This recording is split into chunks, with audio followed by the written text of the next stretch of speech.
മനീഷ് മഹിപാൽ നമ്മൾ മിഥുൻ്റെ നാട്ടിൽ അന്വേഷിച്ചപ്പോൾ ഒരാളില്ലാതെ മിക്കവാറും എല്ലാവരും മിഥുനെക്കുറിച്ച് ഒരേ അഭിപ്രായമാണ് പറയുന്നത്.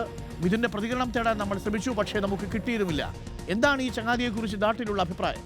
അരുൺകുമാർ, ഇന്ന് വൈകിട്ടാണ് നമ്മൾ മലമുകളിലുള്ള ഈ മിഥുൻ റോയിയുടെ വീട് അന്വേഷിച്ച് അവിടെ പോയത്. മിഥുൻ റോയിയെ നേരിൽ കണ്ടു, പക്ഷേ പ്രതികരിക്കാൻ തയ്യാറായില്ല. നാട്ടുകാരോട് മിഥുൻ റോയിയെ സംബന്ധിച്ചുള്ള അഭിപ്രായങ്ങൾ തിരക്കി. പക്ഷേ ഇടിയനായ ഒരു പോലീസുകാരനെ പറ്റിയുള്ള അഭിപ്രായങ്ങൾ, അങ്ങനെയുള്ള പരാമർശങ്ങളായിരുന്നു നാട്ടുകാർക്ക് മുഴുവനും പറയാനുള്ളത്. അങ്ങനെ അതിലെന്തെങ്കിലും കക്ഷി രാഷ്ട്രീയമോ ഏതെങ്കിലും CPM പ്രവർത്തകനോ അല്ലെങ്കിൽ കോൺഗ്രസ്സുകാരനോ BJP കാരനോ എന്നില്ല. എല്ലാ നാട്ടുകാർക്കും മിഥുൻ റോയിയെ പറ്റി പറയാനുള്ള ഇടിയനായ പോലീസുകാരൻ. 2020 അച്ഛൻ്റെ മരണത്തിന് ശേഷമാണ് ആ ജോലി മിഥുൻ റോയിക്ക് ലഭിക്കുന്നത്. അതിനുശേഷം പിന്നീട് CPO ആണെങ്കിൽ കൂടി നാട്ടിലുള്ള സകലമാന ആളുകളെയും ഏതൊരു വിഷയത്തിനും ഇടിവെള്ള ഊരി ഇടിക്കുന്ന ഒരു സ്റ്റൈലാണ് മിഥുനുള്ളത് എന്ന പ്രതികരണമാണ് നമുക്ക് ലഭ്യമായിട്ടുള്ളത്. 2024 ഏപ്രിൽ മാസം 29 അവിടെയുള്ള ഒരാളെ ഈ വാഹനത്തിൽ മിഥുൻ റോയ് വാഹനത്തിൽ പോകുന്ന സമയത്ത് റിവേഴ്സ് എടുത്തപ്പോൾ ഒരാളുടെ കാലിൽ കൂടി ആ വാഹനം കയറി. അത് ചോദ്യം ചെയ്ത ആ യാത്രക്കാരനെ അവിടെ ഇട്ട് പൊതിരെ തല്ലി.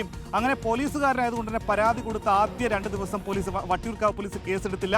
പിന്നീട് 3-ാമത്തെ ദിവസം മിഥുൻ റോയ്ക്കെതിരെ വട്ടിയൂർക്കാവ് പോലീസ് കേസെടുത്ത് 2024 ഏപ്രിൽ മാസം 19-ാം തീയതിയാണ്.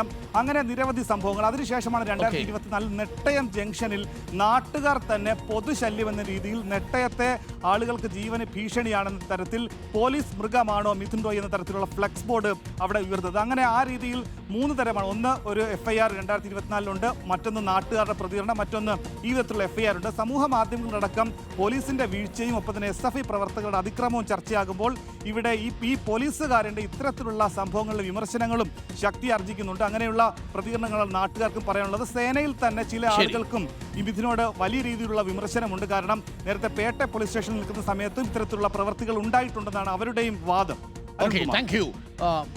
മനീഷ് മഹിപാലാണ് കാര്യങ്ങൾ അന്വേഷിച്ച് പ്രേക്ഷകരിലേക്ക് വാസ്തവം എത്തിച്ചത്. അപ്പോൾ പ്രിയപ്പെട്ട പ്രേക്ഷകരെ, ഇതാണ് വാസ്തവം.